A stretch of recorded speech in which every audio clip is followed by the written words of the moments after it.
Hello and welcome to Season 4, Episode 1 of Catching Up on Capitol Hill, a series in which we discuss the latest in tax legislation and in tax policy. I'm your host, John Gimigliano. It's good to be back with you, and oh boy, do we have a lot to talk about this year.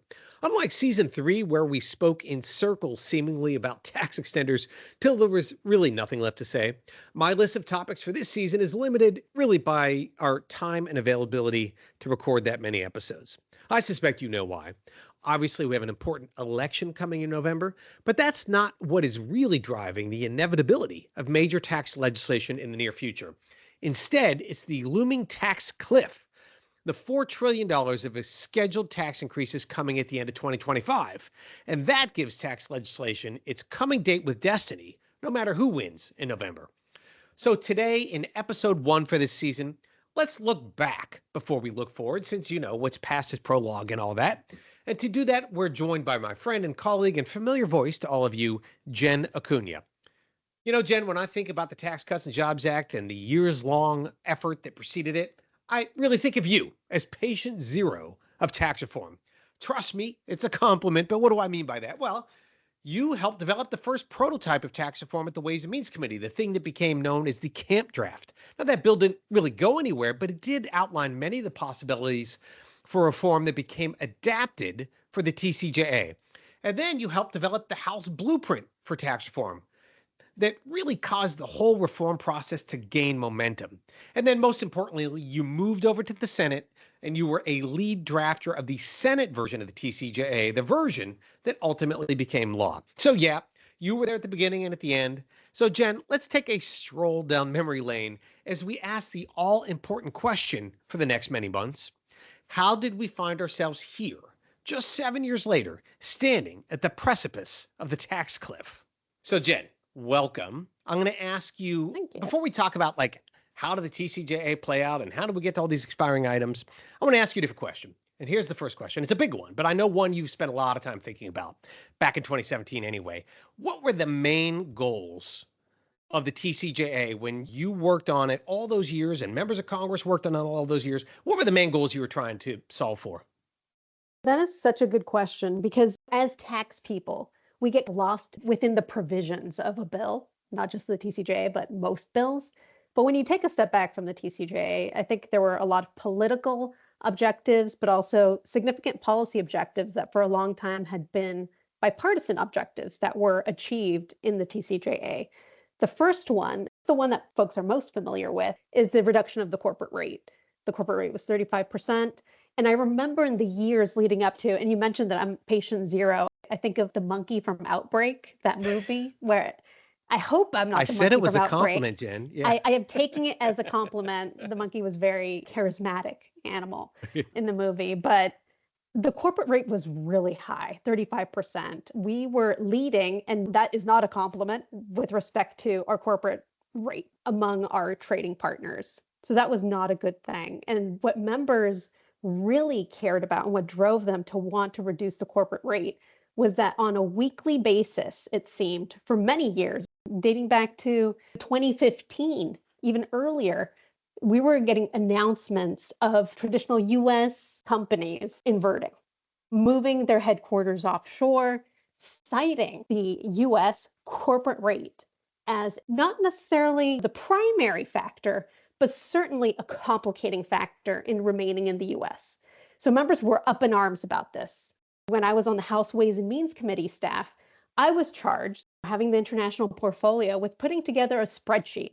Every time a U.S. company announced that it was going to be moving its headquarters offshore, inverting, restructuring, I had to put it in the spreadsheet. How many employees were in that headquarters, were employed in the U.S.? How long has it been located in the United States? And so on. And I remember this spreadsheet was not insignificant. It wasn't a handful of companies. We had a spreadsheet with dozens of companies that had just over the last 3 years that I tracked it, had announced relocating. And that was a big concern for Congress. It was certainly a big concern among the members that ultimately voted for the TCJA. So the corporate rate, it was kind of one way to go about it, because we'd bring these CEOs in, they would talk to members of Congress, we had hearings about it. The one issue that they all agreed on, regardless of industry, is that the corporate rate was too high. In the United States, it was simply not competitive. The next one was international reform. This was a big issue, the corporate inversion issue and shifting of US headquartered companies overseas to more competitive waters. The members really did want to reform the international tax system. That was another recurring theme when we talk to CEOs, CFOs of big US multinational enterprises, is that our international system was just extremely outdated. Our worldwide system of taxation was outdated. There was a lot of frustration with respect to the lockout effect, foreign earnings, and members certainly wanted to do something about that and shift to something that was a little more like our trading partners and move to a territorial system with backstops. Next was the individual title. You can't just focus, especially from a political perspective, certainly does not make sense to move a bill that addresses a lack of competitiveness on the corporate side without also addressing the individual taxpayer. After all, individuals are voters.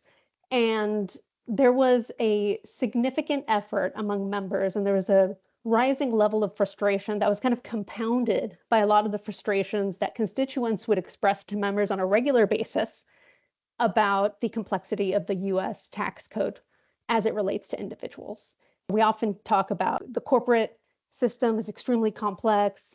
Yes, but there were a lot of individual taxpayers that were not able to just use a standard deduction. They had to be itemizers, and that just led to a lot of frustration. A lot of members would hear about this. A majority of members would hear the complaints from the constituents and wanted to do something about it. So the TCJA also addressed that by doubling the standard deduction, simplifying the individual code in order to raise the percentage of US taxpayers that would not have to itemize on their return. So I remember at the time, both these came from Kevin Brady, who at the time the TCJ, he was the Republican Ways and Means chair, so the lead drafter in the House. Two separate things that he said, because one, on the inversions topic, you're right, we were seeing an erosion of the U.S. tax base, and it was a question like, how do we prevent that?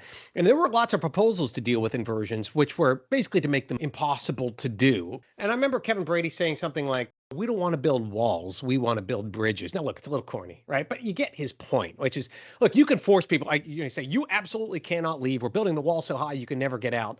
But I think his philosophy was like, we'd rather build a bridge, like encourage people to come here. And so I remember that. And so I'm going to ask you if that was a goal, whether it was achieved. And then the separate one, again, with Kevin Brady, was the oft said refrain that we are going to allow people to do their tax returns on a postcard, right? Mm-hmm. And that was largely at the effort of simplification. That didn't happen. But I guess the question in both those cases, if those were motivating factors, do you look back at the TCJA and say, were we or were we not successful? Oh my goodness, John. The postcard. I recall every member, whether they were for the TCJA or against the TCJA, talking about this postcard. Members would carry around a copy of the postcard because members love to have props. And they had like a postcard, something that looked like a postcard that resembled a tax return.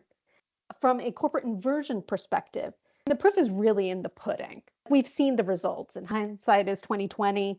But we have seen a significant slowdown of big US companies announcing a relocation or a restructuring in a manner that relocates their headquarters offshore.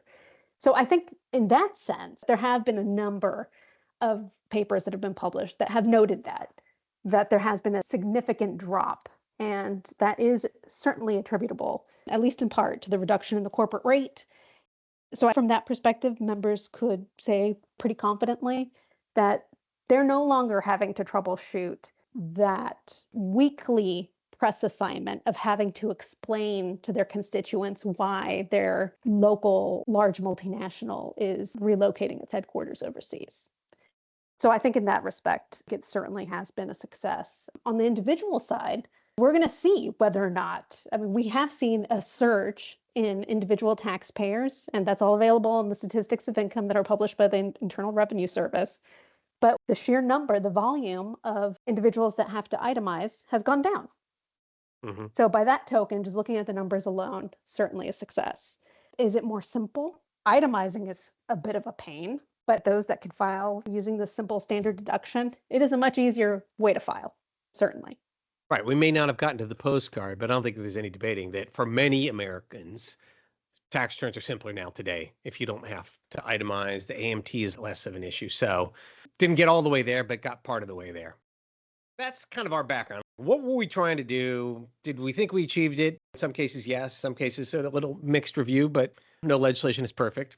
So here's the question. We've been teeing up this problem of the tax cliff of 2025. Obviously, we've got $4 trillion of expiring tax cuts from the TCJA. The obvious question for people to ask, I get it all the time, which is, why did Republicans do that to themselves? They finally had a chance to do tax reform. Why did they set up so many provisions to expire so that now here we are 7 years later facing down this possibility of this tax cliff? We get that question on a regular basis. What is going on with all of these expiring tax provisions? Our foreign trading partners do not have this regular exercise with tax extenders and expiring tax provisions. And what's interesting is that it's partly and primarily due to the vehicle with which it was passed, which was reconciliation. That's a procedural vehicle. It allows the Senate to pass a piece of legislation that has an impact on the budget. In this case, it was a tax bill. Usually they are a tax bill, but to move it with a simple majority, where you only need 51 votes in order to pass it versus 60. So you don't need a filibuster-proof majority. Because of that, the rules of reconciliation dictate that even if you have a bill that increases the deficit, Congress is driven by the 10-year budgetary window. So if you look at that 10-year budget in a reconciliation bill, the reconciliation bill cannot increase the federal budget by a penny outside of the 10-year window. So all of the spending has to be done within the 10 years. That's why you see, especially if you just look at the TCJA, for example, the most expensive provisions that were not offset, that weren't paired with a way to raise money so that they net out in the out years, they expire, they sunset, and they usually sunset around year 8 because they need that 2-year window for the cost of the provision to kind of peter out through the system so that it doesn't increase the deficit outside of year 10. Beyond the expiration date, there's always a little leakage, so you have to have them expire. Because that's another question, like, well, wait, the TCJA was 2017. Why isn't the tax cliff 2027 instead of 2025? You just explained why. It's year 8. That's the magic year. It's a procedural question. It wasn't a choice that Republicans made. Like, oh, this is a great idea. Let's go through all this trouble to pass a bill only to have it expire. You really didn't have a choice. These provisions that were so expensive, you did not have offsets to offset them down to revenue neutral over the long haul. That's right? That is right. If it had been a revenue neutral bill, well, then you don't have to worry about year 11 because you're not increasing the deficit. It's revenue neutral. You don't have to worry about it. But then what you do have to worry about is, are you actually delivering a tax cut? And on the individual side, the TCJA, a lot of the sunsets are on the individual side. Those were net tax cuts. So they were paired with offsets, but they expire because there was no significant offset that would pay for them outside of the 10-year window. Yeah, it's a good reminder. This is always the problem with budget reconciliation bills, right? It's a great deal. Oh, we can pass a bill with 51 votes, not 60. Why wouldn't we always do that? Well, this is why you don't always do it. There's a lot of reasons why you don't always. You can't always get a reconciliation bill. But when you have one, it's still an imperfect tool for making tax policy because you so often end up with temporary law, which we all would agree is not ideal from a policy perspective, right? It takes away that certainty from taxpayers who like to manage their affairs, arrange their affairs, knowing what the law is going to be. And this is the same problem that we may find ourselves when we get to the tax cliff of 2025. It creates cliffs. It creates cliffs. Like if you'd had 60 votes, you would have made it all permanent, right? But you didn't have 60 votes. Right. Okay. All right. So look, we talked about these expiring items. Remind us. I think it's well documented. We put out a document. It's everywhere. But remind us again, what are the major expiring 2025 items? The major expiring 2025 items, the entire individual tax title. That is not one item. It's a big cluster of items, but it's a multi-trillion-dollar cluster. Every individual rate reverts back to pre-TCJA, so pre-2017. So every rate goes up Also, the brackets go back, and not a lot of people talk about the brackets reverting Hmm. back to pre-TCJA, but those were significantly modified in the TCJA. That was part of that, trying to shift the brackets to include more income in the lower brackets, shifting them away from the higher brackets. So there's certainly going to be some pain on the bracket front. Also, modifications to the individual AMT. So the exemption amount was increased. So fewer taxpayers, that's part of that simplification, fewer taxpayers that were AMT taxpayers pre-TCJA. They're all going to revert back into the individual AMT. So a lot of those had some relief during the interim between 2017 and taxable years beginning before 2025. The increase in the standard deduction, that was doubled. So that also reverts back. The increased child tax credit reverts back. A little bit of good news, the SALT cap, that $10,000 cap that was introduced and passed in the TCJA on state and local tax, that also expires. That was one of the pay-fors, but that also expires with the rest of the individual title. The increase in the state tax exemption, there was an increase that reverts back to pre-TCJA levels. A biggie that is part of the individual tax title because it affects pass-through business and certainly is a big ticket item is 199 Cap A, the pass-through deduction, that expires. It isn't modified after 2025. It just goes away with the rest of the individual tax title. And that's a big one that certainly from a political perspective is one that members are very concerned about expiring. The rest of the provisions, the other big ticket items, at least on the corporate side, are more modifications because, as we know, the corporate rate in the TCJA was permanent, but that was also paired with a lot of corporate raisers. So a lot of the revenue that was lost with that corporate rate reduction, by definition, had to be made up within the corporate tax title and the international tax title. So GILTI doesn't expire. That was part of the corporate raiser. In fact, the rate goes up on the GILTI. The FDII benefit goes down. BEAT has a significant number of changes as well with respect to general business credits, and its rate goes up. So there are a number of offsets that become harsher at the end of 2025 for taxable years beginning after 2025 on the corporate front, and on the individual front, it's just a total sunset. Right. It's a lot, right? That's how you get to 4 trillion. You got the CFC look-through rule expires, so that goes away, and the estate tax exemption amount gets cut more or less in half. It's a See how you lot. can get to 4 trillion, and of that 4 trillion, the vast majority of that cost is on the individual side. Fair to say? Oh, absolutely. Just on the individual income tax side, it's Right. 2.5 trillion, and that's on net. So that includes some of the items that paid for the individual cuts, like SALT. Yeah. I mean, I have so many thoughts on salt. I know you do too, because we talk about this all the time and the rest of the team. I hope we can do an episode on salt. It's not something that a lot of our clients are thinking about every day, but there's so many interesting policy and political angles on salt. You got the state tax workarounds, which have all emerged since 2017. It's just fascinating issues around salt. But yeah, that one expires. Hooray. But don't forget, you lose your AMT exemption amount too. Boo. And so, are you really in a better position? Don't get too excited just yet on how that all might play out. That's a good point. All right, let me Yeah. ask you another question. So you said what these expiring items are, but you said some are permanent. How did you decide which ones should be permanent and which ones should be temporary? Like the corporate rate, permanent, individual rates, temporary. How was that decision made? It's a strategic decision and it's a policy provision.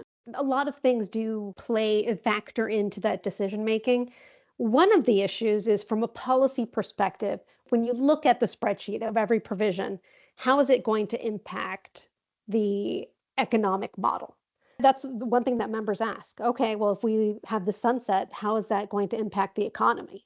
And the one thing that we heard again and again and again was that a temporary corporate rate reduction, you would not see in the macroeconomic model a Hmm. potential increase in economic activity. And you wouldn't achieve that competitiveness because, corporations don't plan on a year to year basis. They have long horizons. So that needs to be considered in the permanent bucket. Political fates change. One party could have single party control after one Congress and lose political power in the following Congress. Things change, and we've seen that. So the question is, okay, well, how do we strategize in a way to preserve the cuts? And usually the strategy, and I think it was here, is that you look at provisions that would be popular on a bipartisan basis. So, regardless of who's in power, there's going to be enough political support to extend. And that is where you get the individual rates expiring. Another issue is, are there enough offsets, ways to raise money outside of the 10-year window that would not be politically disastrous? If you had these individual rate cuts, if you had put them in as permanent, they would have to be paired in year 8 with a significant individual tax increase or another big tax increase. Would that be politically palatable? So from a political and from a policy perspective, the individual title was the one that was best positioned to potentially sunset because it would create this political pressure to extend.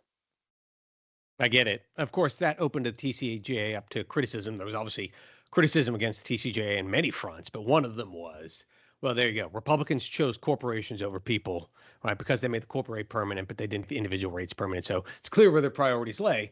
There are reasons why it was done. And I'm sure you anticipated that criticism, but now this all comes home to roost next year. This is why we're having this conversation. How is that going to play out?